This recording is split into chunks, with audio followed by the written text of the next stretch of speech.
DPRD Kabupaten Labuhan Batu Selatan menggelar rapat dengar pendapat bersama BKPSDM, Satpol PP dan Aliansi Honorer R2 dan R3 pada Senin, 21 April 2025, guna membahas nasib honorer R2 dan R3 dalam seleksi pegawai pemerintah dengan perjanjian kerja atau P3K. Sejak awal, rapat berlangsung tegang dengan banyaknya interupsi dari anggota Dewan yang mempertanyakan transparansi data honorer. Ruslan dari fraksi Hanura meminta PLH Kaban BKPSDM, Rizky Marlina untuk menyerahkan fotokopi data honorer R2 dan R3 agar pembahasan dapat berjalan secara maksimal.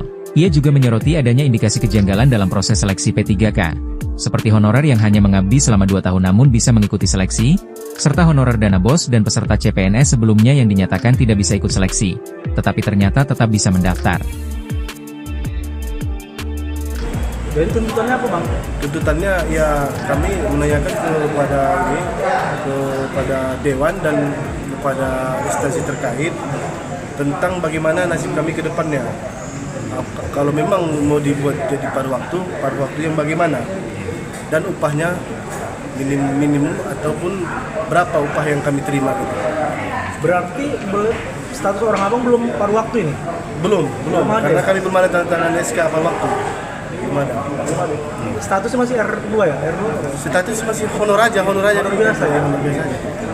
Jadi substansi dari rapat tadi seperti apa tanggapannya?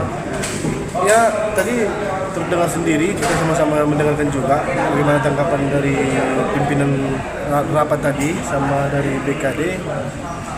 Mereka ingin menanyakan masalah data lagi, bahas masalah data dan untuk selanjutnya nanti baru ditindaklanjuti di tanggal 25 nanti. Sebenarnya ini rapat yang kesekian kali. Lagi-lagi kita di legislatif, di DPRD Labuhan ini merasa kecewa karena pemerintah dalam ini BKD tidak siap menyiapkan data yang kita minta. Makanya tadi sedikit ada polemik perdebatan di dalam dan itu hal biasa di kantor Dewan. Sebenarnya apa sih yang ditakutkan oleh BKD kalau data itu dibuka, dan itu kan bukan data rahasia.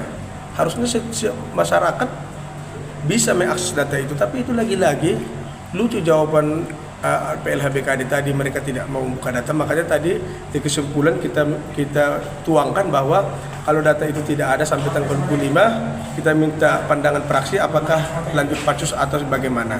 Yang jelas ini polemik yang berlarut-larut, kita kasihan kepada teman-teman yang honor dulu, termasuk yang P3K, R2, R3, termasuk dana bos, termasuk pendalaman kitab suci Al-Quran yang tidak bisa mengakses pendaftar P3K. Harusnya dibuka dong, dibuka semua. Dan kalau misalnya teman-teman ini diselamatkan dengan ada celah peraturan yang bisa kita masukkan, kenapa enggak? Kita kan kasihan.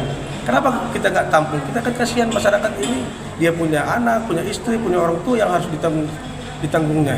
Yang jelas kawan-kawan, kita terus kawal masalah ini, jangan ada yang ditutupi, buka aja semua.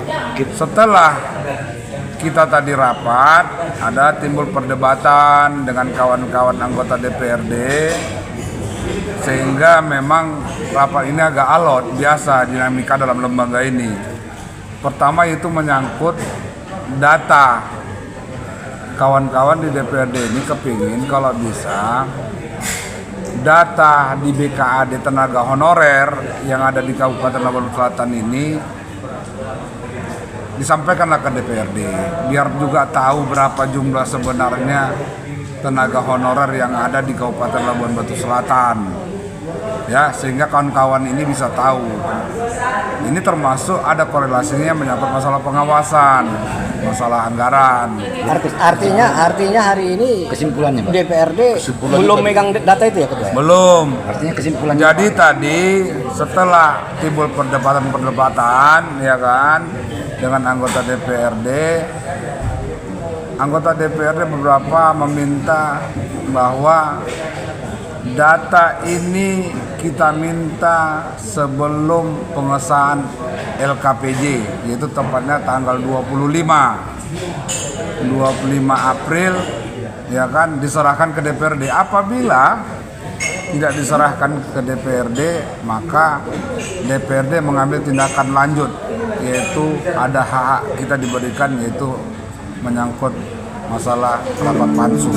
Kidi Nasution, On TV Sumatera Utara, mengabarkan. Terus dukung channel ini agar selalu dapat memberikan informasi faktual dan menarik untuk Anda. On TV, Gerbang Informasi Nusantara.